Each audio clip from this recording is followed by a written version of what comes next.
वचन के लिए प्रार्थना।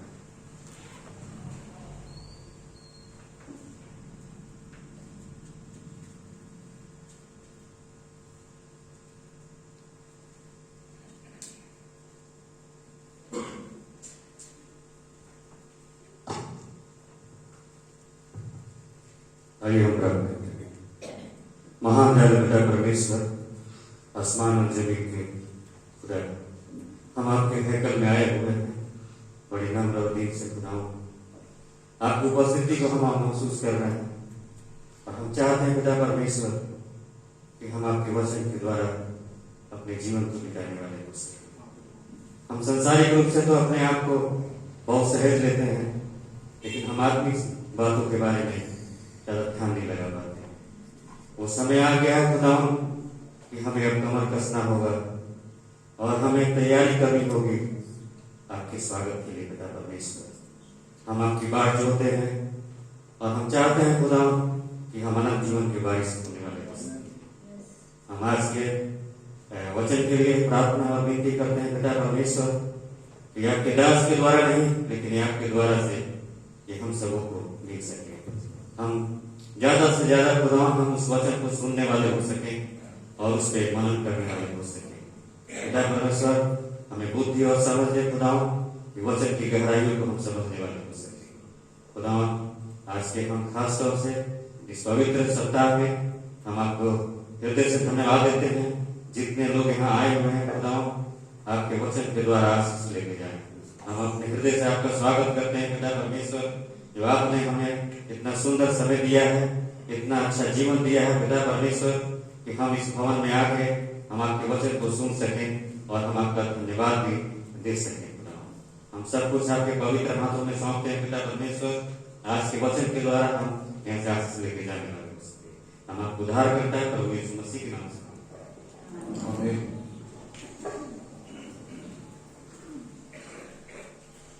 प्रभु यीशु मसीह ने कहा, इन्हें यहां से ले जाओ, मेरे पिता के घर को व्यापार का घर मत बनाओ। और फिर उसने कहा, तेरे घर की धुन मुझे खा जाएगी। उसके चेलों को स्मरण हुआ है, यानी कि प्रभु यीशु मसीह उनसे निरंतर कुछ बातचीत करते रहे, निरंतर परमेश्वर के भवन के विषय में, जो कुछ वहां पर हो रहा है उसके विषय में बातचीत करते रहे। क्योंकि यीशु मसीह ने जब इस बात को कहा कि मेरे पिता के घर को व्यापार का घर मत बनाओ, क्योंकि ये क्या है, ये प्रार्थना के लिए बनाया गया है, ये प्रार्थना का घर है। वे लोग जो परमेश्वर को ढूंढते और खोजते हुए, जो परमेश्वर की ओर अपनी दृष्टि लगाए हुए हैं बड़ी आशा के साथ, वे यहाँ आएंगे और प्रार्थना करेंगे। लेकिन जब वे यहाँ आते हैं तो यहाँ इतना कोलाहल हो गया है, इतना शोर हो गया है, इतनी ज्यादा अव्यवस्था हो गई है कि बाकी सब कुछ हो रहा है, लेकिन प्रार्थना करने के लिए उनको कोई भी ऐसा स्थान नहीं है जहां वे बैठकर अपने परमेश्वर से, अपने पिता से बातचीत कर सके। और ये बात प्रभु यीशु मसीह निरंतर अपने चेलों के साथ करता रहा होगा। और इसलिए जैसे ही उसने कहा कि मेरे पिता के घर को व्यापार का घर मत बनाओ, तो उसके चेलों को स्मरण हो आया वो वचन कि तेरे घर की धुन मुझे खा जाएगी। और सबन्या इस बात को कह रहा है, जैसे हमने यहेजकेल 8 अध्याय में भी देखा उसके अंतिम हिस्से में, कि कैसे वे लोग गए तो परमेश्वर के भवन में, लेकिन वचन बताता है कि वे परमेश्वर के वेदी की ओर पीठ करके बैठ गए, क्योंकि परमेश्वर के भवन में उन्हें परमेश्वर से लेना देना नहीं है, लेकिन लेन देन करना। वो परमेश्वर से नहीं चाह रहे हैं कि लोग परमेश्वर से बातचीत करें, लेकिन वे चाहते हैं कि जो भी आए वो हमसे बातचीत करें। और इसलिए वो वहां प्रार्थना के लिए नहीं जाते हैं। उनकी पीठ है परमेश्वर की वेदी की ओर, उनकी पीठ है परमेश्वर की ओर, और उनका चेहरा संसार की ओर लगा हुआ है कि लोग आते होंगे और वो हिस्सा, वो जो प्रार्थना के लिए बनाया गया था, यहेजकेल बड़ी सुंदरता के साथ इस बात को बता देता है। परमेश्वर के जनों की एक ही पुकार होती है और वो पुकार एक से दिखाई देती है। यहेजकेल भी कहेगा तो वही बात कहेगा जो परमेश्वर चाहता है, सबन्या कहेगा तो वही बात कहेगा जो परमेश्वर चाहता है, और स्वयं परमेश्वर जब कहेगा प्रभु यीशु मसीह के रूप में, तब भी वही बात होती है। क्योंकि सच सच रहता है, सच को घुमाना फिराना नहीं पड़ता। सच को बोलने में पहली बार हो सकता है थोड़ी तकलीफ हो, लेकिन बाद में उसे छिपाने के लिए प्रयास नहीं करने पड़ते।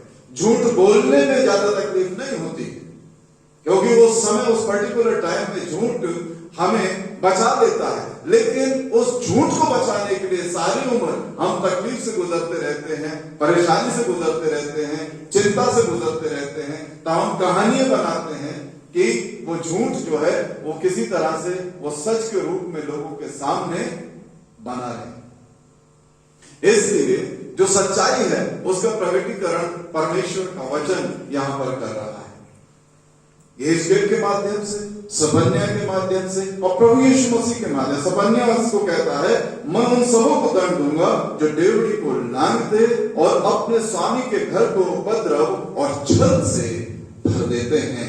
उपद्रव तो हो ही रहा है, छल भी वहां पर चल रहा है। छल का मतलब है वो धोखा वहां पर लोगों को दे रहे हैं, उन्हें झूठा आश्वासन वहां पर दे रहे हैं। जो लोग वहां आ रहे हैं कि उन्हें इस बात से तसल्ली हो कि परमेश्वर के निकट आए हैं, अब उनके पाप क्षमा हो जाए, तो जो भी वो उनसे प्राप्त करना चाहते हैं वो प्राप्त करके उनको झूठा आश्वासन देके, छल करके उनसे बातचीत करते हैं और उन्हें वैसे ही वापस लौट जाना पड़ता है। सो ये एक व्यापार का अड्डा बना हुआ है। और परमेश्वर का वचन जब हमारे सामने आता है तो बड़े सीक्वेंस में आता है, एक तारतम्य है उसमें। ऐसा नहीं है कि यहां पे कुछ कहा गया है, यहां पर कुछ कहा गया है, यहां कोई कहानी है, वहां कोई कहानी है, कभी कोई बड़ा हो जा रहा है, कभी किसी को महिमा मिल रही है, कभी किसी का कोई नाम ही नहीं होता है, कहीं पर उसी का नाम होता है। ऐसा परमेश्वर का वचन नहीं चला, एक सीक्वेंस है। और इसीलिए इस बार परमेश्वर ने चाहा है कि हम उस सीक्वेंस में आगे बढ़े। 1 कोरिन्थियंस वर्स बाय वर्स, एक एक आयत करके हम लांघते हुए ना जाए, हम जंप करते हुए ना जाए, लेकिन हर पद का अपना एक महत्व है, हर शब्द का अपना एक महत्व है। हम अक्सर छोड़ देते हैं कुछ शब्दों को, कुछ बातों को छोड़ते हुए हम आगे बढ़ जाते हैं।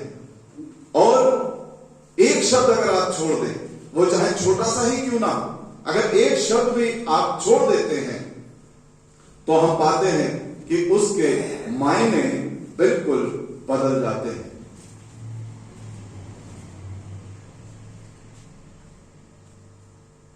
उसके मायने बिल्कुल बदल जाते हैं। एक छोटा सा उसका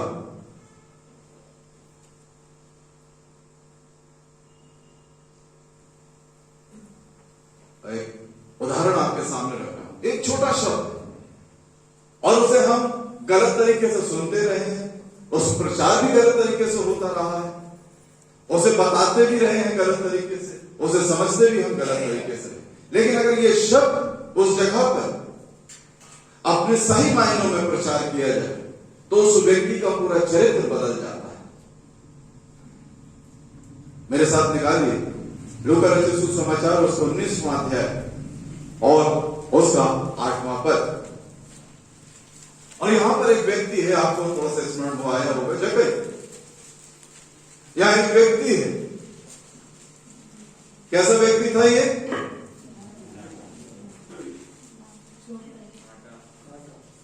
और क्या करता था? टैक्स कलेक्टर था। हम समझते हैं टैक्स कलेक्टर्स कैसे होते हैं, है ना? जो है वो तो आएगा ही आएगा, जो नहीं है वो भी घसीट लेंगे। और जगह को इसी तरह से रिप्रेजेंट किया गया है। ये बड़ा पापी था, वो टैक्स कलेक्टर था, उसने बड़ी बुराई के साथ, बड़ी बेईमानी के साथ धन संपत्ति इकट्ठा की हुई थी। लेकिन जगह का स्टेटमेंट देखिए और वहां पर उस छोटे शब्द को देखिए। हर शब्द के अपने मायने। वो शब्द व्यक्ति के कैरेक्टर को बना भी सकता है, उसकी प्रेज भी कर सकता है और उस कैरेक्टर को बदनाम भी कर सकता है। और लिखा है 8वां पद, हे प्रभु, जक्कई ने खड़े होकर प्रभु से कहा, हे प्रभु देख, मैं अपनी आधी संपत्ति कंगालों को देता हूं, और यदि किसी का कुछ भी अन्याय करके लिया है, पहली बात तो मैंने लिया नहीं, जो रिक्वायर्ड था गवर्नमेंट की तरफ से, जो तय था वही लिया, यदि लिया। हमारे सामने अगर कभी कोई ऐसी परिस्थिति आ जाती है और अगर हम यदि लगा दें, यदि हमने ऐसा किया है, इफ आई हैव डन, अगर इफ लगा देते हैं तो वहां पर हम इस बात को पूरी तरह से बताने की कोशिश करते हैं कि आपको कुछ गलतफहमी हुई, किसी गलतफहमी में होकर आप मुझसे ये बात कर रहे हैं। और वो कहता है, if I have defrauded anyone of anything, अगर मैंने किसी का कुछ भी, यदि मैंने किसी का कुछ भी दिया है, तो मैं चौगना, ये ईमानदार व्यक्ति ही ये स्टेटमेंट दे सकता है, बेईमान व्यक्ति नहीं देगा। देख परमेश्वर, अब तू मेरे घर में आ गया है, अब मैं चौगना फेर दूंगा। तब तो हमें मालूम होता कि इस व्यक्ति ने 10 गुना दिया है, उसमें चौगना फेरने को ये तैयार है, कुछ तो भरपाई कर ही दूं। इसलिए वर्स बाय वर्स जब हम आगे बढ़ते हैं तो एक एक शब्द हमारे लिए बड़ा महत्वपूर्ण हो जाता है। हम उसी तरह से उस सीक्वेंस में आगे बढ़े, तो सबन्या को पढ़े, चाहे यहेजकेल को पढ़े, चाहे यूहन्ना को पढ़े, चाहे नेहमाया को पढ़े, हमें एक सीक्वेंस दिखाई देती है और यही इसकी ब्यूटी है। बेशक 40 लेखकों ने लिखा है, बेशक 1607 में लिखी गई, लेकिन सूत्र एक है। इसे जोड़ने वाला वो सूत्र एक है, जिसमें ये पूरी बाइबल जब हम शुरू से आखिर तक पढ़ते हैं तो हमें एहसास होता है कि हम अलग अलग किताबें नहीं पढ़ रहे हैं, हम एक ही किताब पढ़ रहे हैं। वरना ये अपने आप में ही पुस्तकों का भंडार है। जैसा कि हम जानते हैं, ग्रीक वर्ड जो आता है बिब्लियोस, जिससे बाइबल निकली, बिब्लियोस से बाइबल, और बिब्लियोस का अर्थ होता है पुस्तक का भंडार, पुस्तकों का, यानी कि एक लाइब्रेरी। 40 किताबें, और 40 ही नहीं थी, बहुत ज्यादा थी, ये 40 तो इसमें कंपाइल की गई है, रखी गई है, ऑथेंटिक बुक्स को रखा गया है चर्च लीडर्स और फादर्स के द्वारा सेलेक्ट करके, जो एक सूत्र में हमसे बातचीत करती है। और सबन्या यहां पर कुछ कह रहे हैं, वो कह रहा उपद्रव से भर दिया है, छत से भर दिया है, मेरे पिता के घर को प्रभु यीशु मसीह कहते हैं व्यापार का घर बना दिया है, और अब he is going to strike. परमेश्वर अपने उस दिन में आ गया है कि वो इसके ऊपर एक बड़ी मार के साथ आगे बढ़े। यहोवा की यह वाणी है उस दिन मछली फाटक के पास चिल्लाहट का। थोड़ा सा हम देखें, ये जो मछली फाटक है, ये वो मैप दिखा दीजिए थोड़ा सा। ये यरूशलेम के ईस्टर्न हिस्से में यरूशलेम दिखाई दे रहा है।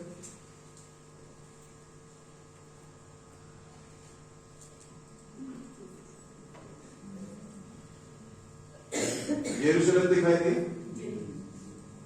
ईस्टर्न साइड में, और इसके ईस्टर्न साइड में रिवर ऑफ जॉर्डन, और ऊपर की तरफ गलील की झील, और नीचे वो डेड सी। तो ईस्टर्न साइड में ये मछली फाटक है, और उस मछली फाटक का जरा सा दिखा दीजिए, सेकंड इमेज।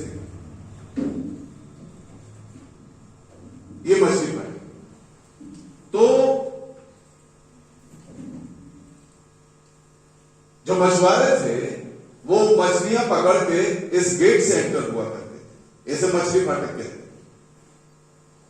और ये एक बड़ा बाजार था, ये एक बड़ा बाजार था, फिश मार्केट, बड़ा व्यापार का हिस्सा था ये। और ये दो हिस्से नेहमाया के तीसरे अध्याय में हमें दिखाई देते हैं कि ये जब बर्बाद कर दिए गए थे, तो तीसरे अध्याय में मेरे साथ निकाल दीजिए नेहमाया, और पहले पद से आगे लिखा है, तब एलियाशीब महायाजक ने अपने भाई याजकों समेत कमर बांध कर भेड़ फाटक को बनाया और उन्होंने उसकी प्रतिष्ठा की और उसके पल्लों को भी लगाया। एक ये भेड़ फाटक है, ये भेड़ फाटक वो फाटक है जहां से लोग उन भेड़ों को जो मंदिर में बलिदान के लिए चढ़ाए जाते थे उसको लेके आया करते थे। और प्रभु यीशु मसीह ने, मैं फिर कह रहा हूं कि जब हम वचन को पढ़ते हैं तो वहां पर हमें एक सीक्वेंस दिखाई देती है। प्रभु यीशु मसीह कहीं पर भी खड़े होकर कुछ भी नहीं कहने लगते थे, वो जहां खड़े होते थे उस स्थान को लेकर बिल्कुल कंफर्म होते थे कि ये स्थान है, यहां इस तरह के लोग हैं और मुझे यहां पर इस तरह की बात करनी। कभी कभी हम खड़े हो जाते हैं प्रचार करने और हमें मालूम नहीं होता है कि हम बोल क्या रहे हैं, हम कह क्या रहे हैं, हमारा ऑडियंस क्या है, हमारे आसपास कैसे लोग हैं, और बड़ी असहज स्थिति कभी कभी पैदा हो जाती है। परमेश्वर हमें अवसर देता है तो इसलिए नहीं कि हम अपने लिए या दूसरे के लिए असहज स्थिति को पैदा करें। हमें समझना चाहिए कि हम बोलने जा रहे हैं, फला फला जगह हमें बोलना है, वहां पर मिक्स क्राउड होगा, वहां अंदर बैठा जाएगा या वहां बाहर खड़े होंगे। अगर बाहर होंगे तो कौन कौन लोग हो सकते हैं, और कभी कभी हम वहां पर इतना सेल्फ प्रेज करने लगते हैं कि जो बाहर से इस उद्देश्य से आता है कि चलो वहां प्रार्थना हो रही है, प्रभु के वचन को सुनेंगे, उसे ये महसूस होता है कि ये तो हमें कुछ समझते ही नहीं, हम तो इनके लिए कोई महत्व ही नहीं रखते, हम तो बड़े पापी हैं, हम तो बड़े सांसारिक हैं। और हो सकता है कि वो बोलने से वाले से ज्यादा वो व्यक्ति जो सुन रहा है वो अपने चार और चरित्र में ज्यादा बेहतर है। तो प्रभु यीशु मसीह कहीं पर भी खड़े होकर कुछ भी नहीं बकने लगते थे। और प्रभु यीशु मसीह ने जब प्रवेश किया तो दूसरे ही अध्याय से हमें यह दिखाई देता है कि यीशु मसीह यरूशलेम में ही है, यूहन्ना, क्योंकि वहीं पर प्रभु यीशु मसीह ने उस मंदिर में साफ सफाई शुरू कर दी। बिल्कुल बेखनी में उसे यूहन्ना ने इस बात की चिंता नहीं की कि यीशु मसीह के पास राजा आए दंडवत करने की, मजूसी आए कि वो लोग आए और ये मिरेकल हुआ, वो मिरेकल हुआ। वो ज्यादा फिलोसॉफिकल वे में उसने इस बात को ज्यादा गहराई के साथ, जब मैं फिलोसॉफिकल वे कह रहा हूं तो उसने ज्यादा गहराई के साथ, आत्मिक गहराई के साथ इस वचन को लिखा। वो यरूशलेम में, और जब वो उस सब कुछ को देख रहे थे, उस भेड़ फाटक को देख रहे थे जो यहां पर लिखा है कि याजकों ने उसे बनाया। क्यों? वहां से वो याजक ही बना सकते थे, वो कोई और नहीं बना सकता था, क्योंकि वहां से मंदिर के अंदर आना हो रहा है और मंदिर के फाटक पर कोई अशुद्ध व्यक्ति चढ़कर उसको रिपेयर नहीं कर सकता था। वो याजकों में से ही लोग हो सकते थे जो उस भेड़ फाटक को रिपेयर करें, क्योंकि वहां से वो बलिदान की चीजें आती हैं जो पवित्र हैं, जो निर्दोष हैं और उससे ज्यादा तरोताजा। क्यों? पहलौठे होते थे जिसका कोई अंग भंग नहीं होना चाहिए, 1 वर्ष का होना चाहिए, यानी कि पूरी तरह से जवान, मजबूत, जिससे बढ़िया चर्बी मिले, बढ़िया गोश्त मिले जिससे, और उस तरह से जो सबसे बेहतर है वो परमेश्वर के निकट लेकर आया जाए। ये नहीं कि अब नॉन प्रोडक्टिव हो गया है और इसे अब परमेश्वर के भवन में ले जाया जाए। अब ये कहीं नहीं चलेगा और परमेश्वर तो रंगों को भी चला देता है, तो फिर यहां डाल दो तो वो यहां से चल जाए। कुछ इस तरह की प्रभु यीशु मसीह यरूशलेम में, और जब उस भेड़ फाटक के पास आए, अब देखिए उसकी बात करने का तरीका क्या है। 10 वाक्य निकालिए मेरे साथ। और यहां पर क्योंकि लोगों को गेटों का बड़ा महत्व था, भेड़ फाटक से कोई मछली फाटक वाला नहीं, मछुआरा घुस नहीं सकता अपने जाल को लेके। भेड़ फाटक से भेड़ या बकरी या जो तय किया हुआ है याजकों ने, उसी पशु को लेके आ सकते हैं, क्योंकि वो मंदिर की तरफ जा रहे हैं। वहां पर आप जाल लेकर नहीं जा सकते, वहां पर आप बड़े रथियों पर सवार होकर नहीं जा सकते हैं। और यहां प्रभु यीशु मसीह जानते हैं कि इन्हें दरवाजों का ज्ञान है, ये फाटकों के विषय में जानकारी रखते हैं। और यरूशलेम में बहुत से फाटक थे, 8 खास तौर से। नेहमाया को जब आप पढ़ेंगे तो वहां पर आपको मिलेगा कूड़ा फाटक, घोड़ा फाटक है, तो ये सारे आपको दिखाई देंगे।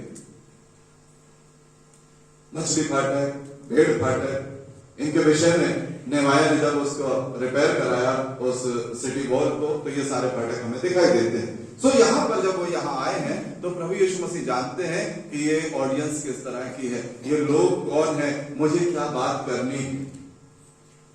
कभी कभी हम अपनी रॉ में अपनी बात कहते रहते हैं। प्रभु यीशु मसीह अपनी नहीं, वो कहता है जो पिता मुझसे कहता है वो मैं अपनी गुणगान करने नहीं आया हूं, अपनी प्रशंसा करने नहीं आया हूं, अपनी सेवा कराने नहीं आया हूं, लेकिन जो पिता मुझसे कहता है। और यहां पर देखिए वो इन बातों को लेकर कुछ बात करते हैं। मैं तुमसे सच सच कहता हूं, जो कोई द्वार से भेड़शाला में प्रवेश नहीं करता। वो जानते, ये लोग जानते हैं कि कैसे कैसे कहां से प्रवेश करना है, मछुआरे को किस गेट से जाना है और बलिदान के लिए किस गेट से जाना है। और जब प्रभु यीशु मसीह उनसे एक बात कहते हैं और आगे चलते हुए वो इस बात को कह देते हैं 7वें पद में, भेड़ों का द्वार मैं, भेड़ों का द्वार मैं। यानी कि अब सारे बलिदान जो यहां से होके जाते थे वो मुझ में आके समाप्त हो जाते। अब कोई बलिदान, कोई भेड़, कोई बकरा, कोई बैल अब इसके आगे नहीं जाएगा, क्योंकि द्वार मैं हूं। और तब प्रभु यीशु मसीह कुछ और कहते हैं, पहले ही पद में वो इस बात को जिक्र कर देते हैं, उस व्यापार की बात को जिक्र कर देते हैं, उस लूटमार का जिक्र कर देते हैं। क्या कहते हैं? जितने मुझसे पहले आए वे सब, क्योंकि वो यहां आकर जो भी इस गद्दी पर बैठा है, मूसा हारून से लेके अब तक, वो क्या कहता रहा है? लाओ। वो क्या कहता रहा है? हाँ ठीक है, तुम्हारे पाप क्षमा हो जाएंगे, तुम लेकर आओ। उसने कहा मैं तो बड़ा गरीब हूं। अच्छा तुम बैल नहीं दे सकते हो तो बकरा दे दो या भेड़ा दे दो। अरे मैं तो बहुत गरीब हूं, तो फिर कुछ और दे दो, कुछ थोड़ा कम दान दे दो, हम कोशिश करेंगे कि उतने में तुम्हारे पाप क्षमा हो जाए। हम कोशिश करेंगे कि तुम्हारे परिवार का वो दोष बलि यहां पर चढ़ा दी जाए, वो पाप बलि यहां पर चढ़ा दी जाए। तो जितने मुझसे पहले आए थे वे सब चोर और डाकू थे, क्योंकि वो छल के साथ यहां बैठकर व्यापार कर रहे थे। इसलिए अब द्वार मैं हूं। मुझ में आके वे सारे व्यापार, वो सारे छल, वो सारा बाजार खत्म हो जाता है। तो जो ही हम प्रभु यीशु मसीह की निकटता में आते हैं तो हमें सच्चाई के दर्शन हो जाते हैं। और इसीलिए प्रभु यीशु मसीह ने कहा, सत्य को जानो, सत्य तुम्हें। और प्रभु यीशु मसीह ने कहा, मार्ग। तो हम किसको जाने? प्रभु यीशु मसीह को जाने तो हम सच जान जाएंगे। और जब हम प्रभु यीशु मसीह को जान जाते हैं, सच को जान जाते हैं, तो हम इन सांसारिक आडंबरों से, इस छल से, इस व्यापार से स्वतंत्र हो जाते हैं। फिर हमें कोई भरमा नहीं सकता कि तुम्हारे ऊपर काली छाया मंडरा रही है, तुम्हारा भला भला समय खराब चल रहा है, हम तुम्हारे लिए ये आयोजन करेंगे, तुम्हारे लिए ये चढ़ाएंगे। अब हम उससे स्वतंत्र हैं। और इसलिए प्रभु यीशु मसीह जानते थे भेड़ फाटक का इनके लिए क्या उद्देश्य। और फिर यहां पर वो भेड़ के विषय में बहुत सी बातें करते हैं, ये बहुत लंबी कथा है, इसको किसी और दिन हम करेंगे, हो सकता है होली भी आगे चल के। सो सबन्या कुछ और भी बताना चाहते हैं और वो ये कह रहे हैं कि इसके साथ ही एक और फाटक है और वो फाटक है मछली फाटक। तीसरे अध्याय में नेहमाया लिखा है 3रा पद, फिर मछली फाटक को हस्साना के बेटों ने बनाया और उसकी कड़ियां लगाई और उसके पल्ले ताले और बेड़े लगाए। उसके आगे मेरेमोत ने जो हक्कोस का पोता और उरिया का पुत्र था मरम्मत की। इससे आगे मशुल्लाम ने और आगे चल के हम देखते हैं कि अलग अलग लोगों ने उसकी मरम्मत कराई।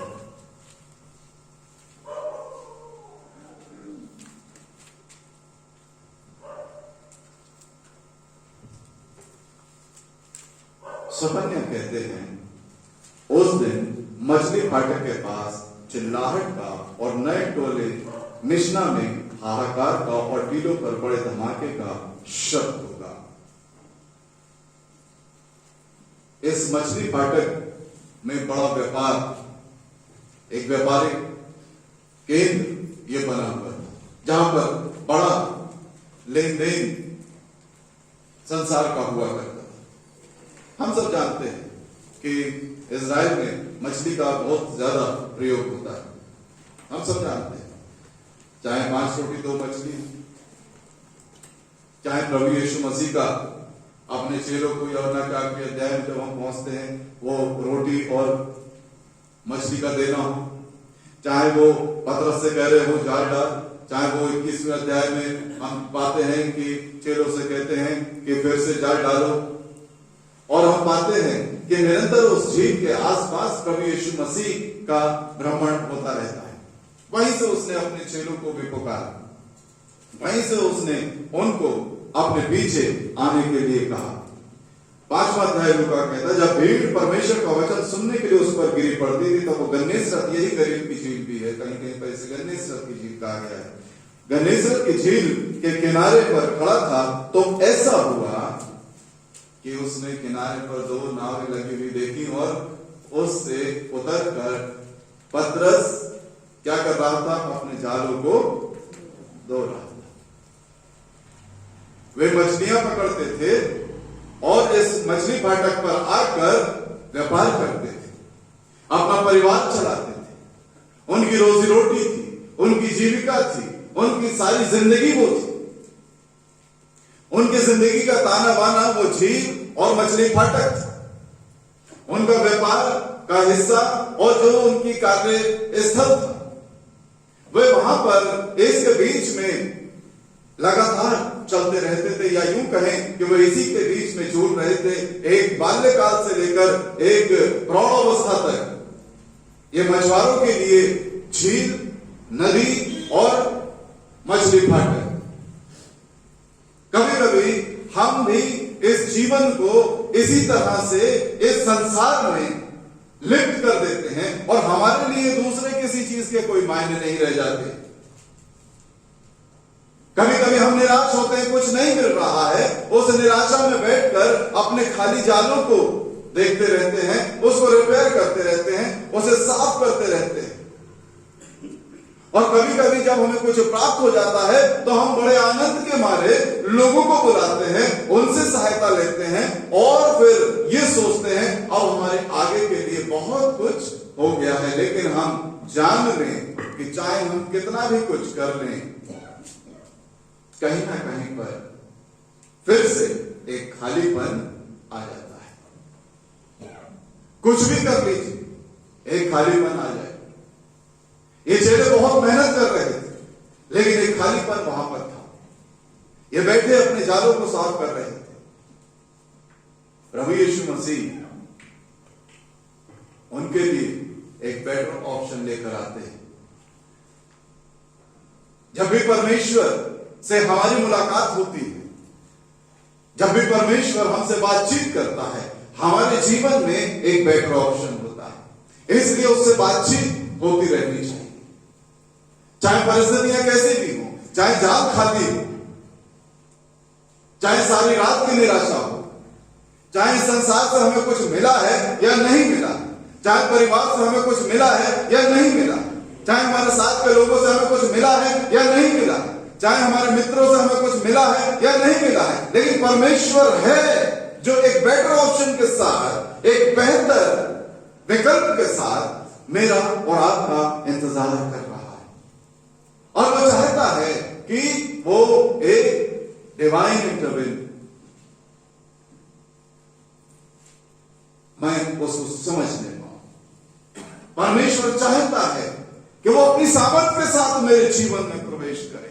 परमेश्वर चाहता है कि वो अपनी बहुतायत के साथ मेरे जीवन में प्रवेश करे। परमेश्वर चाहता है कि एक बड़े हाँ और आमीन के साथ मेरे जीवन में प्रवेश करे। लेकिन जब हम उससे बात करना बंद कर देते हैं, जब हम उससे संगति करना बंद कर देते हैं, तो याद रखिए हमारे जीवन का अंधकार खत्म नहीं हो सकता। अब जो मेरे पीछे हो लेगा, 8:12 में यीशु मसीह ने कहा, योना बहुत बेहतर और गहरी बातों को कहता है, जगत की ज्योति अब जो मेरे पीछे हो लेगा वो फिर अंधकार में ना चलेगा। चाहे हमारे जीवन के अंधकार बहुत गहरे हो, लेकिन जो ही हम उसके पीछे हो लेते हैं। दूसरे का प्रयास मेरे लिए हो रहा है, ठीक है, लेकिन मैं भी तो कुछ करूं। कल शाम में इस बात का जिक्र कर रहा है। हम चाहते हैं परमेश्वर करे। कहां से निकाला था वो हिस्सा कल हमने? निर्गमन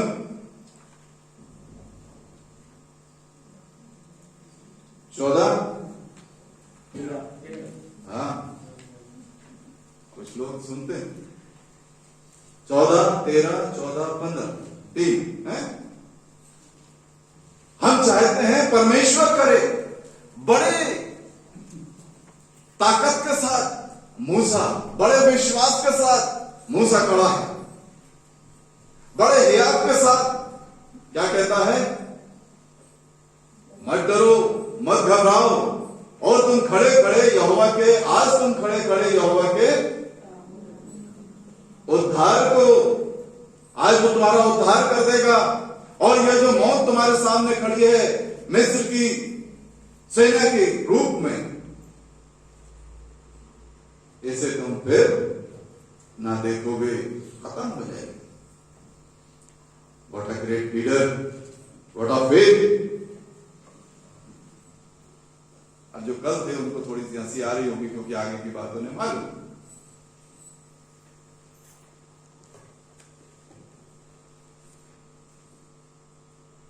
इससे बेहतर बात नहीं हो सकती। परमेश्वर हमारे लिए लड़े। 8:31 अगर परमेश्वर हमारी ओर है तो हमारा विरोधी, रोमियो इस बात को हमें बताता, हम सजा के रखते हैं अपने दिमाग में इसको। हम नहीं लड़ेंगे, परमेश्वर हमारी ओर, he will fight for us। हमने रखा उसे तनख्वाह, और उस तनख्वाह को पूछो देते हो? अरे ये होना नहीं चाहिए, लोगों को अपनी श्रद्धा के अनुसार देना है। सालों में 500 रुपए तय कर रखे हैं श्रद्धा के अनुसार। मतलब आप 500 भी नहीं देना चाहते, उतनी बड़ी श्रद्धा नहीं है हमारी।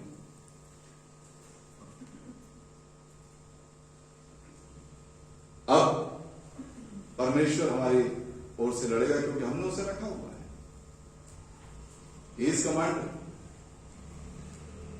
परमेश्वर कहता है मेरी दुआई क्यों देता है?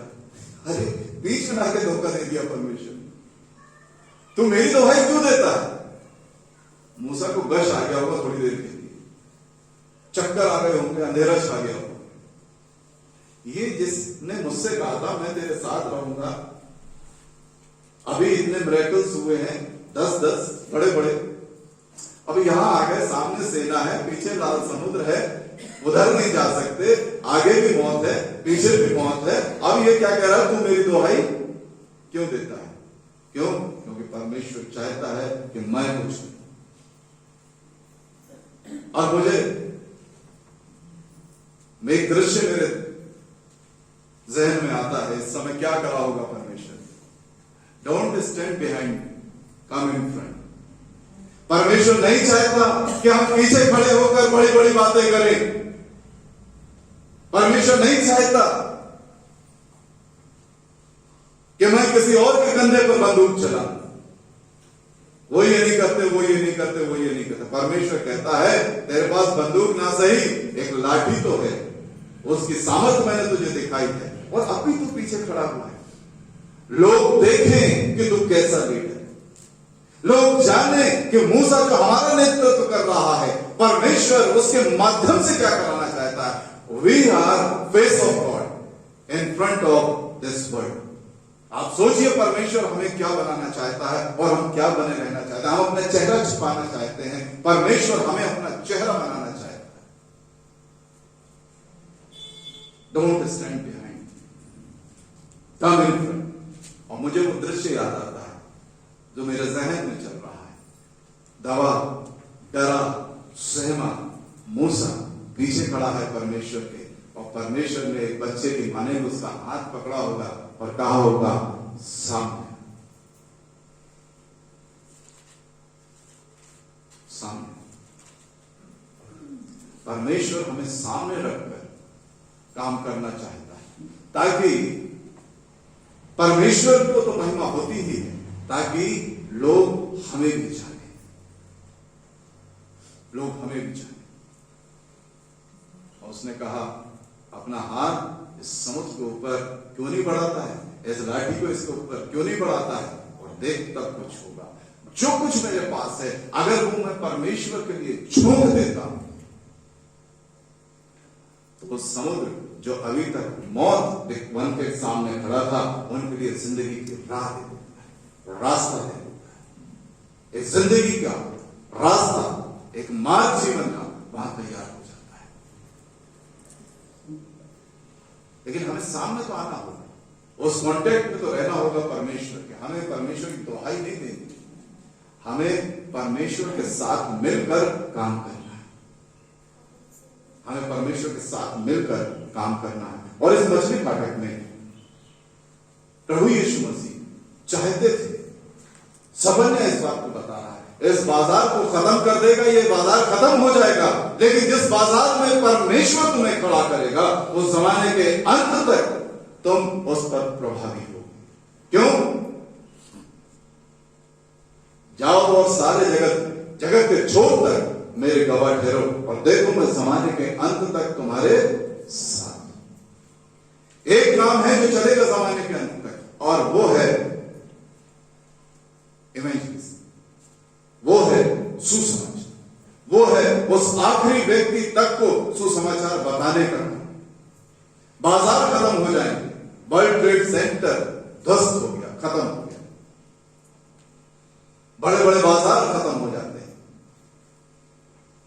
कोरिंथुस किसी समय में वर्ल्ड मार्केट खत्म हो गया, यूनान किसी समय में संसार का केंद्र हुआ करता था, खत्म हो गया। रोम किसी समय में संसार का केंद्र होता था, खत्म हो गया। मिस्र किसी समय में संसार का केंद्र होता था, खत्म हो गया। नीनवे किसी समय में संसार का केंद्र होता था, खत्म हो गया।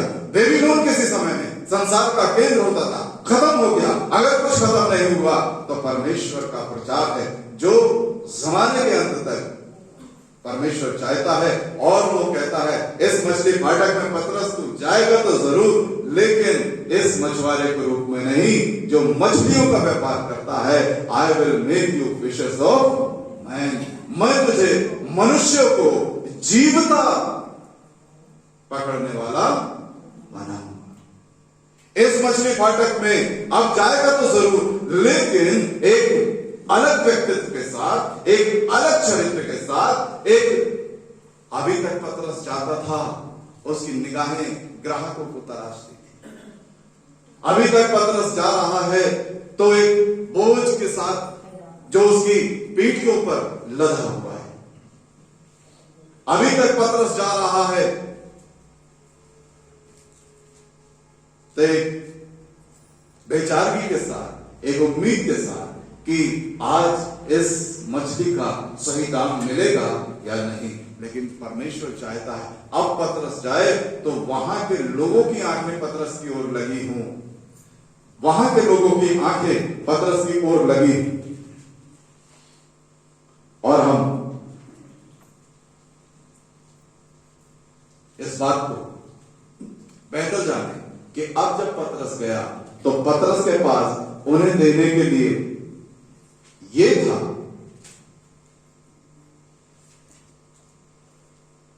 जो पतरस ने कभी अपने ख्वाबों में भी नहीं सोचा था। प्रेरितों के काम 5वां अध्याय और उसका 15 पद। अब पतरस जा रहा है तो बेचारगी के साथ नहीं जा रहा है। अब पतरस जा रहा है तो उसे मालूम भी नहीं कि कितनी बड़ी सामर्थ के साथ वो वहां से गुजर रहा है। क्या लिखा है? यहाँ तक कि लोग बीमारों को सड़कों पर ला कर खाटों और कटोरों पर लिटा देते थे। जब पतरस आए तो उसकी छाया ही से उनमें से किसी पर पड़ जाए। यरूशलेम के आसपास के धन्यवाद। बीमारों को खटोलों पर लिटा देते थे कि पतरस की छाया भी अगर पड़ जाए, ना मालूम कितनी बार बेचारा वो टोकरी लेके आवाज लगाता रहा होगा, शाम को बड़ा निराश हुआ होगा और उस कीमत से, उस मेहनत से कम पर उसने अपने उसको आड़तियों को और बड़े व्यापारियों को बेचारे ने अपनी टोकरी थमा दी होगी। झील से तो बड़ा मगन होकर निकला होगा कि आज कीमत अच्छी मिलेगी, लेकिन वहां के बड़े व्यापारियों के सामने ना मालूम कितनी बार पतरस निराश हुआ। लेकिन यहां जब पतरस निकला है तो अब कोई भी पतरस से निराश नहीं होगा, क्योंकि पतरस की छाया भी पड़ जाएगी तो वो खटोलों पे लेटे हुए बीमार खड़े हो जाएंगे। अब परमेश्वर उस सामर्थ्य के साथ उसका इस्तेमाल करना चाहता है। डिसीजन मेरा है। हम उस भेड़ फाटक में उस व्यापारी, छली व्यापारी के समान उस ऊंची गद्दी पर बने रहना चाहते हैं, या उस साधारण मछुए की असाधारण सामर्थ्य के साथ परमेश्वर की महिमा करना चाहते हैं। प्रभु में सब दुआ। सर्वशक्तिमान जीवित परमेश्वर, अनुग्रहकारी दयालु पिता, तेरे पवित्र चरणों में आते हैं और फिर खुदाबंद चाहते हैं कि अपने नाम के लिए हमें इस्तेमाल करें। हम इस बाजार के हिसाब से नहीं, लेकिन ये संसार हमारी ओर आशा भरी दृष्टि से देखता है तो निराश हो। हमारी सहायता और प्रभु यीशु के पवित्र